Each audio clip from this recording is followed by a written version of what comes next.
Today, let's look at some operation postulates.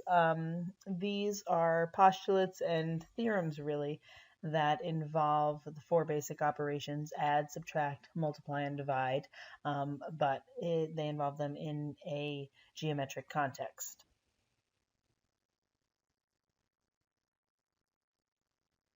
First theorem we're going to look at involves segment or angle addition. This is not new. If you recall, when we did Unit 1, we used segment and angle addition. We used them in more like algebra-based problems.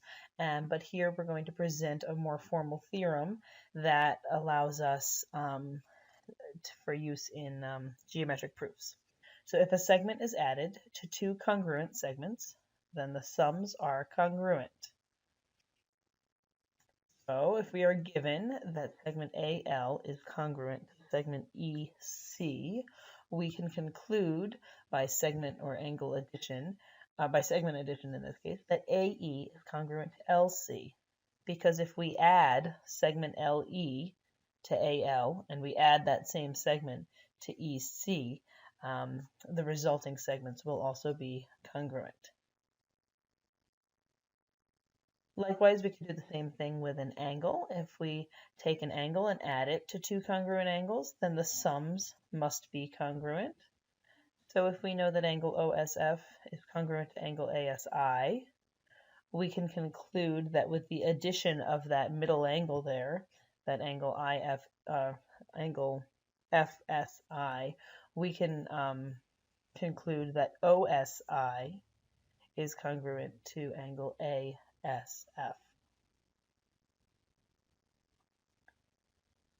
What if you have a situation like this where you actually have two pairs of congruent segments? Take a look at the diagram on the left that deals with the segments.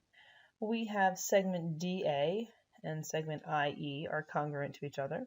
And we also have that segment AN is congruent to segment EL. So what conclusion can we make? Well, if we take two congruent segments and add them to another two congruent segments, we can conclude that the overall segments are indeed congruent, so that segment DN is congruent to IL. The formal theorem states that if congruent segments are added to congruent segments, then the sums are congruent. And we have a similar one for angles. So if we have two pairs of congruent angles and we add them together, we will get another two congruent angles. So if congruent angles are added to congruent angles, their sums are also congruent. So far this has been pretty logical. What about for subtraction?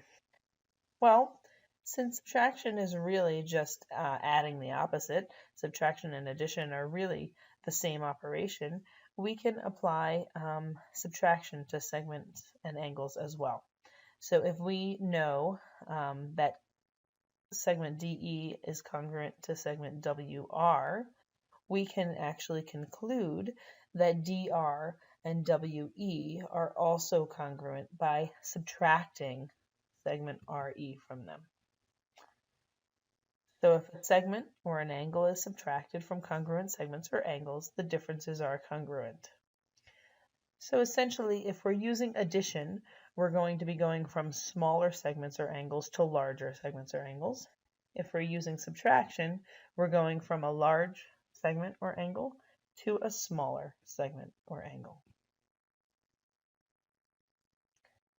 And again, we have the same theorem for angle subtraction. So if we have the large angle ESA is congruent to EAS, right? We can subtract the smaller angles NSA and NAS and get the other small angle. So if congruent angles or segments are subtracted from congruent angles or segments, then their differences are congruent. So you see we have the single angle addition and kind of like a double angle addition and subtraction, just like we have with segments. Let's look at what this looks like in a proof. We're given that angle HEF is supplementary to angle EHG, and that angle GFE is supplementary to angle FGH. And we know a couple of congruences. We know that angle EHF is congruent to angle FGE, and that GHF is congruent to angle HGE. Okay, so we want to conclude that angle HEF is congruent to angle GFE. Okay, so if we take a look here, just by looking at the diagram, we see we have two pairs of congruent angles, right? So those two pairs of congruent angles can be added together to create another congruent angle. Okay, and then we know some information about the relationship between the angles there on the bottom, that HEF and the GFE, and how they're related to that sum of those angles up top. So we're going to use that information to formulate a proof to prove these two angles equal, or congruent, sorry.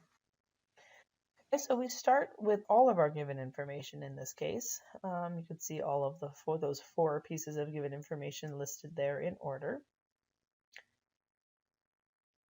Okay, and we can make the direct conclusion, as we talked about in our plan, that angle EHG is congruent to angle FGH, because if congruent angles are added to congruent angles, then the sums are congruent.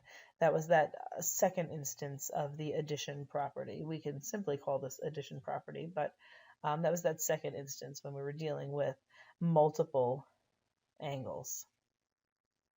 And then based on that, we can actually directly conclude based on step 5 in conjunction with steps 1 and 2 that angle HEF is congruent to angle GFE because supplements of congruent angles are congruent.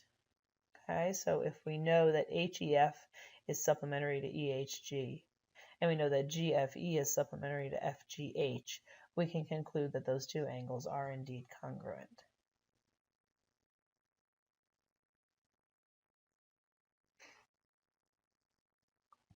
We have some similar properties for multiplication and division. If we look at the figure below, we know that B, C, F, and G are trisection points. Well, that's given to us. So trisection points, remember, divide segments or angles into, the points are going to divide the segments into 3 congruent parts. Okay, so if we know that AB and EF have equal measures and those measures are 3, what can we conclude about the overall segment? Well, if those are trisection points, that means that each portion of that segment is 3 units long, so the overall segments are 9 units. So if segment AB and EF are congruent, can we make the conclusion that segment AD and EH are congruent? Well, yes, we can, because a trisection means we just divided it in 3. So if a portion of them are congruent, if we multiply by 3, we get the overall measure of the segment, or the overall segment. So by multiplication, we can make the conclusion that those two overall segments are congruent as well. So in the figure below, we're given that KO and PS are bisectors. So if JKM and NPR are congruent, so those overall angles are congruent, what conclusion can we make about JKO and NPS? Well, again, we can conclude that they are congruent because by definition of a bisector, right, we're splitting an angle into 2 congruent angles. But if the whole angle, if both of those overall angles, those larger angles, were congruent to begin with, then each of their pieces must be congruent as well. So let's see how we formally state this in a theorem. For multiplication, if segments or angles are congruent, then their like multiples are congruent.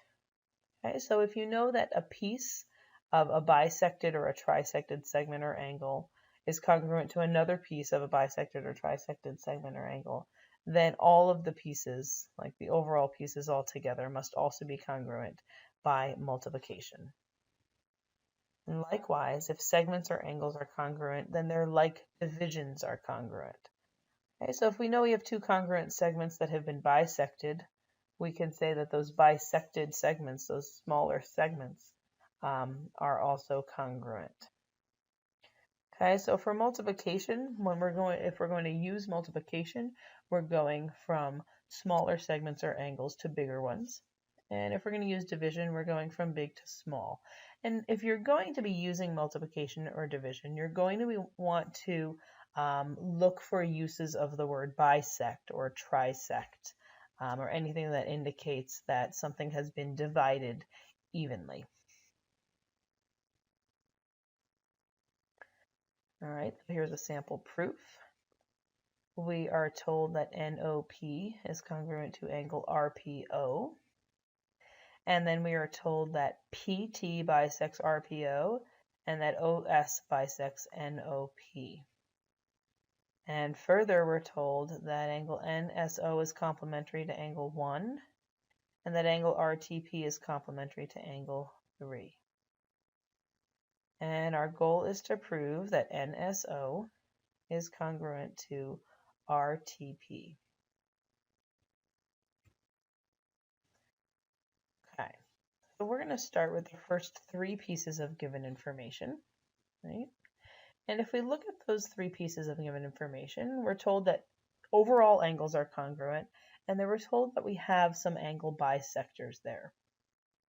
So based on that information, we can conclude that angle 1 and angle 3 are congruent by division, right? So if we have overall angles that are congruent and we know that both of those angles have been bisected, then their like divisions are congruent. Or another way of saying that is that halves of congruent angles are congruent. Then we're going to follow with the rest of the given information, that angle NSO is complementary to angle 1 and angle RTP is complementary to angle 3. Those are both given. Okay, and recalling from a previous video, right, the congruent complements theorem, if we know we have a set of congruent angles in angles 1 and 3, and then we know that we have angles that are complementary to those angles, we can conclude that those angles that are complementary are also congruent because complements of congruent angles are congruent.